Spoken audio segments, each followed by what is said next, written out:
You've dropped the weight, but now you're wondering how to keep your strength, your stamina, and muscle. Is creatine the missing puzzle piece or just another supplement trend? Is it safe? Is it worth it?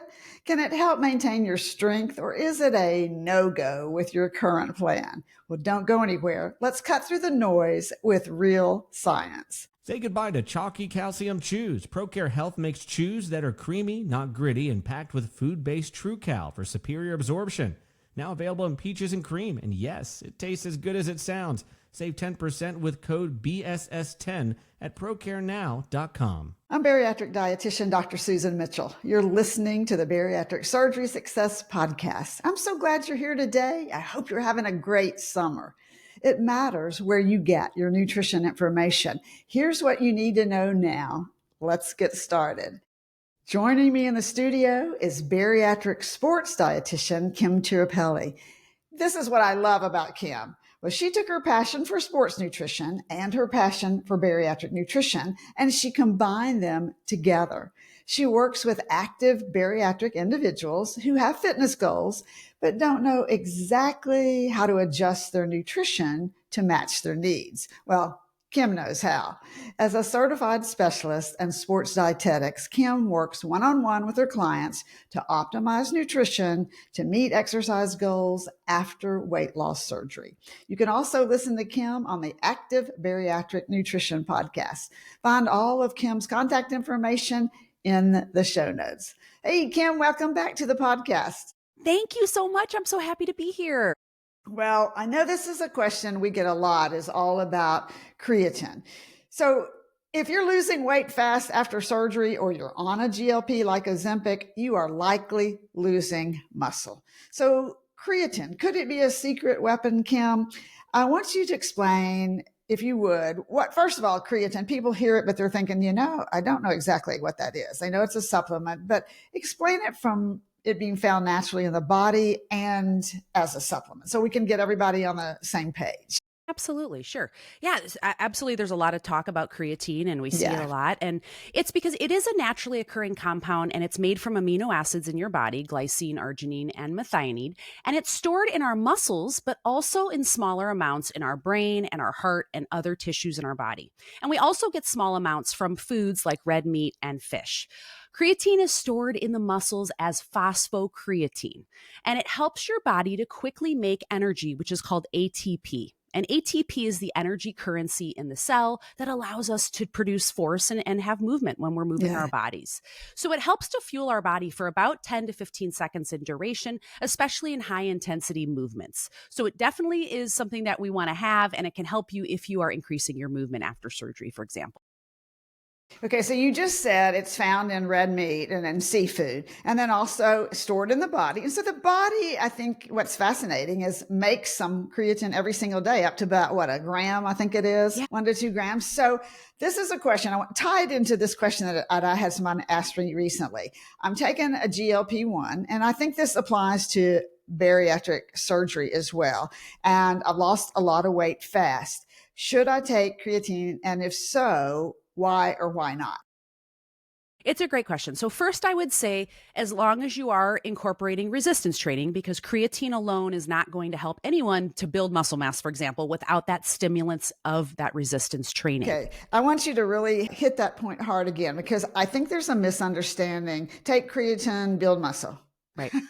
Right. And that's exactly what people hear, and they think, okay, what can I do? And it's not that it certainly is going to be helpful, but it won't help alone. Creatine is going to help you to fuel muscle, but that is going to be when you are actually doing that consistent resistance training. And then of course there's the nutrition part that also helps to complement this whole process. Yeah. So what makes you determine, let's say you're working with someone and they come to you, okay, should I take this? I see it. I have friends that are taking it. What makes you determine whether someone is a candidate or not? So first off, like I said, if they have goals of, it depends on what their goals are. So they're wanting to build muscle or preserve it, because that's another, I want to just add to, when you said, why would you take it? It's going to be helpful in preserving and mitigating that loss when you're in a caloric deficit, for example, for people that have had bariatric surgery or using GLP-1 medications. So that's kind of also a little bit of the why. But certainly, because we're at that higher risk, when I'm working with someone and they're like, hey, I want to build some muscle, or I want to preserve that while I'm losing, I will say, okay, let's take a look at your nutrition first, and making sure that we have that consistent routine in place of the resistance training. And then we'll look at supplementation, especially for people, for example, that are having lower overall intake, or Yeah. especially for vegans or vegetarians who don't eat Yeah. animal products. They're not getting it in their Yeah. diet at all. Right. Exactly. I think that's a great point to make. I want to just reiterate a lot in our conversation today that it's going to help round out, but it's complementary to that resistance training and your overall diet. Yeah. Complementary, got to be a part of. So someone says, okay, good, I'm going to do this. And then they start looking and oh my gosh, we've got creatine gummies, we've got powders, we've got everything you can think of. So when you send someone out, the question is going to be, well, what should I buy? There are so many products, and many of them have way more than just creatine. Do they need that? What about all these added ingredients? Can't we just go with creatine monohydrate? Yes. So creatine monohydrate is the gold standard. That's what you want to look for. It's been studied extensively. In fact, creatine is one of the most studied, in fact, it is the most studied supplement in the world because it's been proven to be effective and safe and affordable. There are other forms that you'll see out there, creatine hydrochloride or buffered creatine or micronized creatine. But again, the research just suggests the straight creatine monohydrate, and you want a product with minimal other ingredients added. So you should look on the back of the label. First of all, try to pick things that are NSF certified for sport or Informed Sport labels. That means that it's third-party tested and it includes what it says on the label. And you want to avoid products that have other things added, like proprietary blends or added sugars, stimulants. Let's, throw the whole kitchen sink in there. Yeah, Let's add absolutely. beta-alanine, all these other things. No, just get the straight creatine monohydrate completely by itself. Because then if you do have a problem, a side effect, you don't really know where the problem is coming from. It could be this plethora of things that have been adding that you don't even know what they are.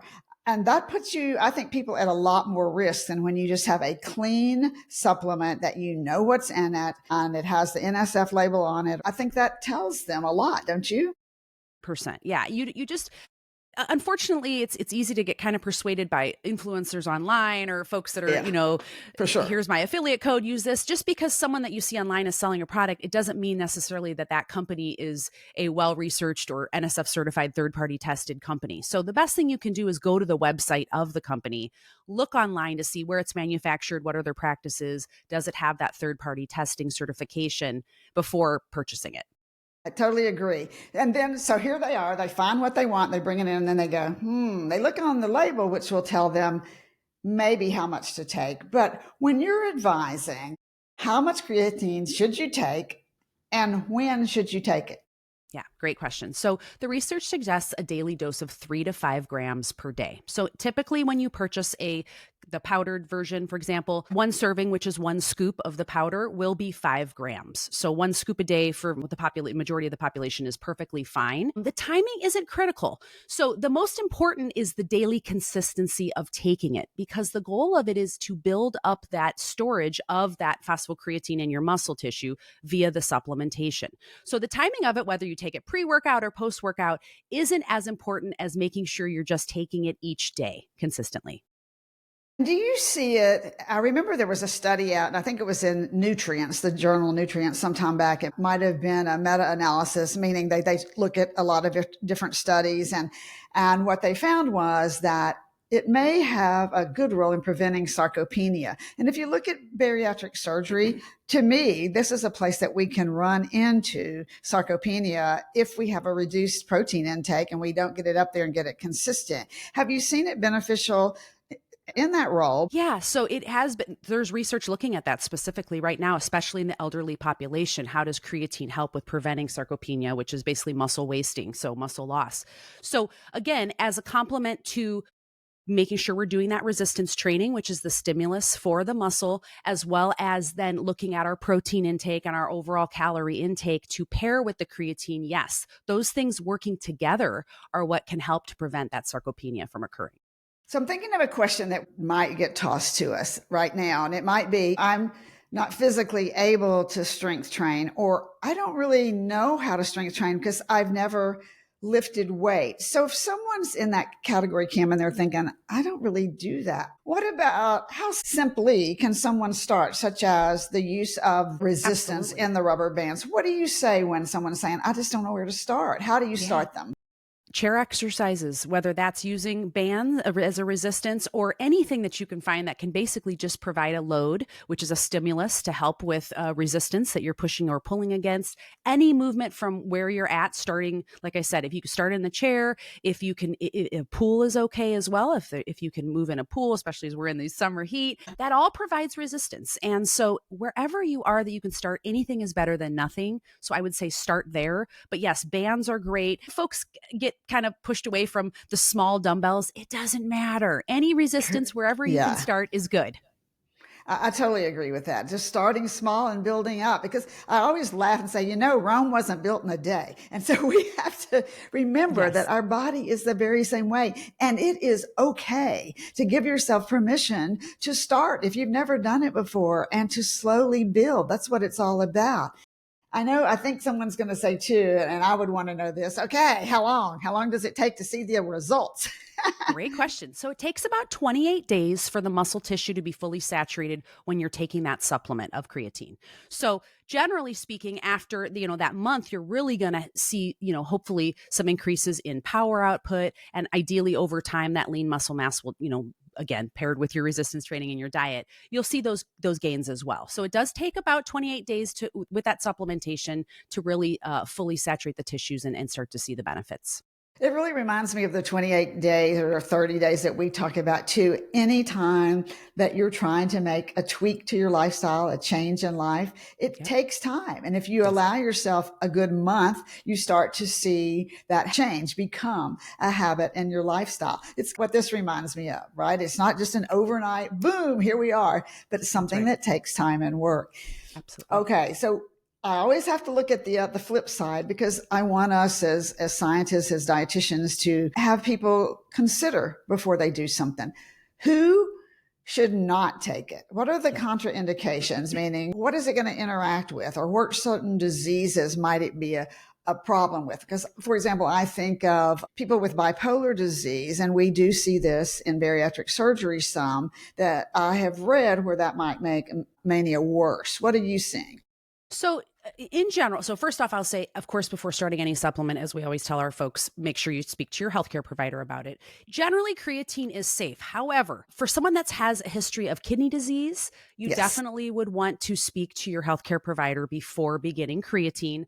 Also, any medications like NSAIDs that might, impact kidney function or metabolism, or antibiotics that might impact kidney function. We want to make sure before we start creatine that we talk to our doctor about it first.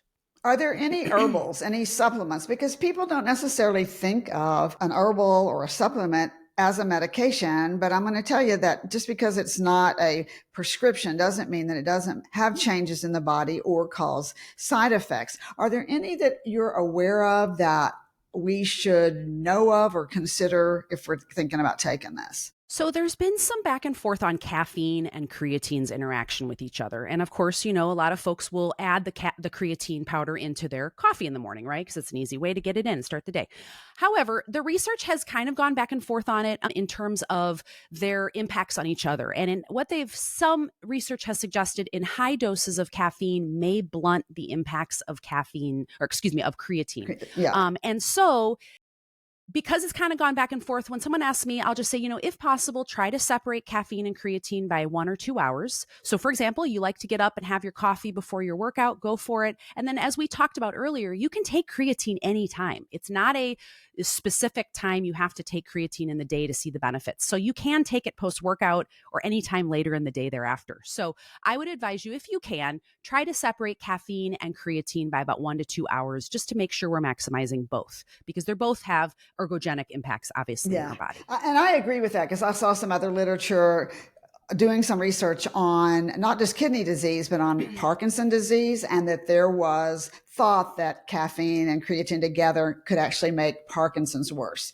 So they did stipulate separating just like you have. So I do think there are cases where, just like you said, it's just smarter to take them apart from one another. Yep, absolutely. Okay. Some people complain that it has a bitter taste. What recommendations what do you say? First, what say you on that? Yeah. So then what do you say to do?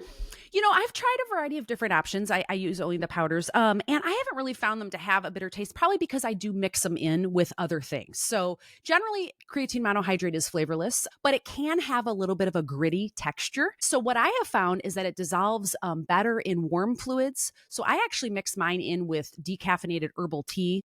Later in the day. Sometimes I'll mix them in with my protein shake or smoothie. I've mixed it into my oats in the morning, the powder. And so I have found that when I mix it in with other things and make sure it's dissolved well, primarily better in the warmer fluids, I don't tend to notice it at all. So those are really the recommendations I would provide. Yeah, I like those. When you're thinking about it long term, what do the studies say? Is there a length of time that someone should take it and then stop, or does that concern you at all? Yeah. So, when I used to teach sports nutrition about 10, 15 years ago, we usually told folks to cycle off, but the recent research does not suggest it needs to be cycled off. So again, we talked about taking that for the 28 days consistently to make sure that we fully saturate. And then for maintenance levels, you can actually take it ongoing indefinitely, unless something changes in your medical history or there's something going on with kidney function that we need to address. That would really be, or other medications that might start down the road. That would be a time to revisit if this is still a safe option. But in general, they have not recommended now that you have to cycle off. You can actually take it for the long term. Okay. I think one of the things that we often hear about supplements that makes me roll my eyes is when you start to hear that this supplement can do this, and this. It's like, well, why do you need food? This supplement's going to do it all, right? Right.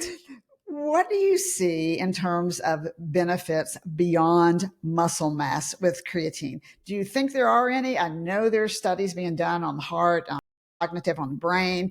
What are you seeing? Yeah.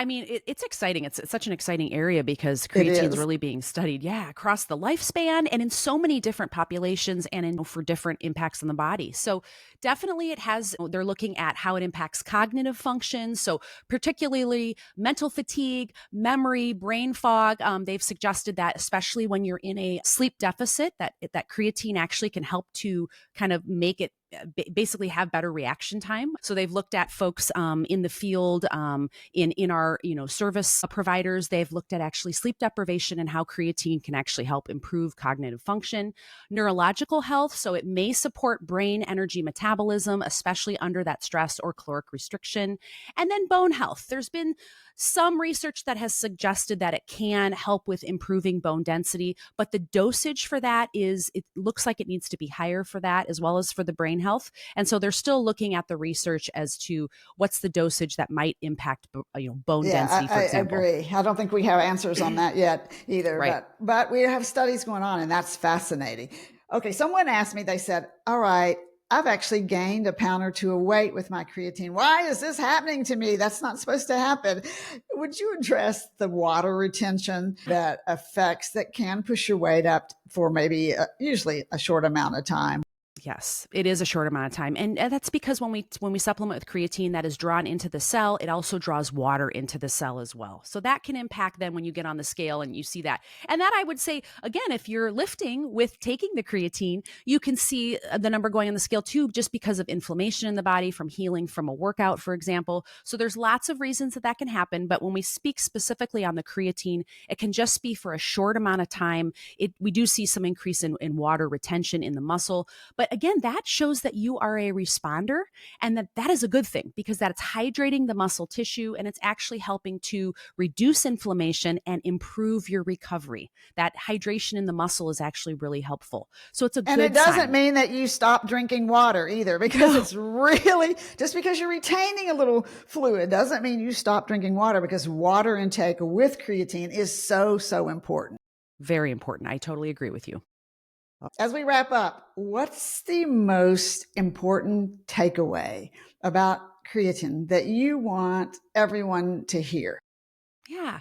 Well, first I would say again, if you are wanting to preserve and or gain or build muscle and strength, it absolutely is a very, very well studied supplement, but you do need to have implemented a consistent resistance training routine and of course look at your overall nutrition, protein intake, your calories, etc. It's not just for folks though that are looking to gain muscle. It can also be for folks that are looking for those cognitive benefits too as we learn more about it. So it's a very well studied supplement, but just make sure that it's part of an overall routine Yeah. of that resistance training and nutrition as well. Thank you, Kim, for coming on the podcast. You always have such good, realistic information. I appreciate your time. Thank you so much for having me. I love talking to you as well. Well, you heard creatine is not a magic pill, but certainly if you're post-op or using a GLP-1, you don't have any medical issues such as kidney problems or Parkinson's disease. It just might be that muscle-saving, energy-lifting ally that you're looking for. It is like that little secret weapon, but again, as Kim said, used wisely, and be sure and discuss it with your bariatric dietitian and care team because you are worth it. Bariatric Surgery Success with dietitian Dr. Susan Mitchell is produced and owned by Practicalories LLC. All rights reserved. Remember, the content provided on this podcast is for information purposes only and doesn't create a patient-provider relationship. It's intended to provide reference material and is not designed to provide medical advice. Please consult your healthcare provider regarding any medical issues you have relating to symptoms, conditions, diseases, diagnosis, treatments, and side effects. Podcast guests express their own opinions, experience, and conclusions which do not necessarily reflect or agree with the host, Dr. Susan Mitchell or Practicalories LLC.